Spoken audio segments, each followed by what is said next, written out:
বলতো, সকাল থেকে দেখছি মন মরা হয়ে আছিস, আবার রিনির সাথে ঝগড়া করে এসেছিস। এত অবুঝ তৈরি হয়েছে মেয়েটা, যে কি বলবো, একটা কথা শুনবে না, খালি জেদ করবে। আহা, তুই তোর পরিস্থিতিটা একটু বোঝ। আমি আর বুঝতে পারছি না রে, আমি সত্যি টায়ার্ড হয়ে যাচ্ছি। তুই এত অধৈর্য হয়ে পড়লে চলবে কি করে? তুই তো বড়, রিনির মাসি, তুইও যদি বাচ্চাদের মতো করিস চলবে কি করে? এসব বলা সহজ বুঝলি, আমার অবস্থাটা শুধু আমিই বুঝতে পারছি। দিদি জামাইবাবু বাইরে চলে গেল চাকরি নিয়ে, রিনির স্কুলের অসুবিধা হবে বলে আমার কাছে রেখে গেল।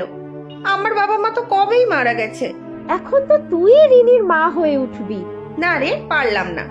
দিদি জামাইবাবু ওকে প্রশ্রয় দিয়ে দিয়ে মাথায় তুলেছে, কোনো কথা শোনে না আমার।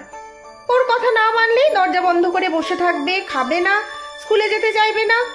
আমি অফিস করবো না, এইসব সামলাবো বলতো? তার ঝগড়াটা কি নিয়ে শুনে? এখন শীতকাল, তাই ওকে এখন পিঠে পুলি পায়েস সব খাওয়াতে হবে। এ আর এমন কি ব্যাপার, অনলাইনে অর্ডার করে দে, সব পেয়ে যাবি। সে কথা কি আর আমি ভাবিনি ভাবছিস? ওসব অনলাইনে আনালে হবে না, বাড়িতেই বানাতে হবে। দিদি নাকি ওকে প্রতি বছর বানিয়ে খাওয়াতো, সামনেই ওর জন্মদিন, সেই দিন নাকি এসব করতে হবে। আহা, বাচ্চা মানুষ, বাবা মায়ের জন্য হয়তো মন খারাপ করছে, ওর সাথে কথা বল, বোঝা। কত বোঝাই, কোনো লাভই হয় না।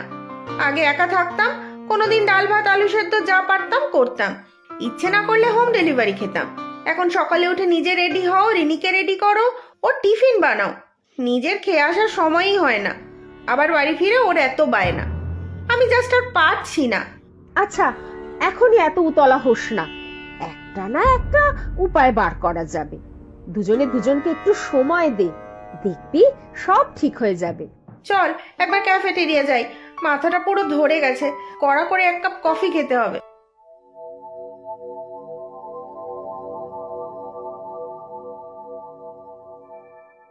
কি রে, তুই এখনো জামা কাপড় ছাড়িসনি?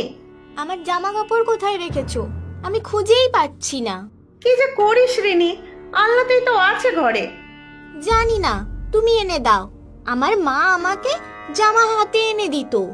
আহ, সব সময় বায়না, আমার তো সময় নেই রিনি। আর তুই যথেষ্ট বড়, নিজের কাজ নিজেই করতে পারবি।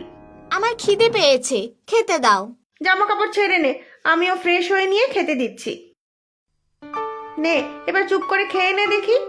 এ মা, বেগুন ভাজা? আমি খাবো না। না খাওয়ার কি আছে, আমি তো এক্ষুনি ভাজলাম। না, আমার ভালো লাগে না, আমি খাবো না। আচ্ছা, খেতে হবে না, ডাল দিয়ে মেখে মাছ ভেজেছি, সেটা দিয়ে খা। আমি এসব মাছ খাই না, গন্ধ লাগে। আবার বায়না, চুপচাপ খেয়ে নে।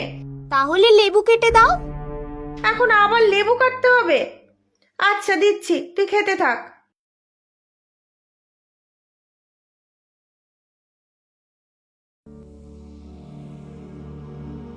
নে, লেবু দিলাম, এবার খেয়ে নে।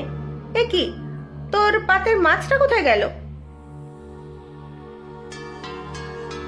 কি হলো, মাছটা কোথায়? খেয়ে ফেলেছিস? আমি তো কাঁটা বেছে দিতাম। এ কি, নিচে পড়লো কি করে? রিনি, রিনি! উফ, বললাম তো খাবো না, আমি তাই ফেলে দিয়েছি। ছি ছি ছি, এইভাবে কেউ খাবার নষ্ট করে? ফেললি কেন নিচে?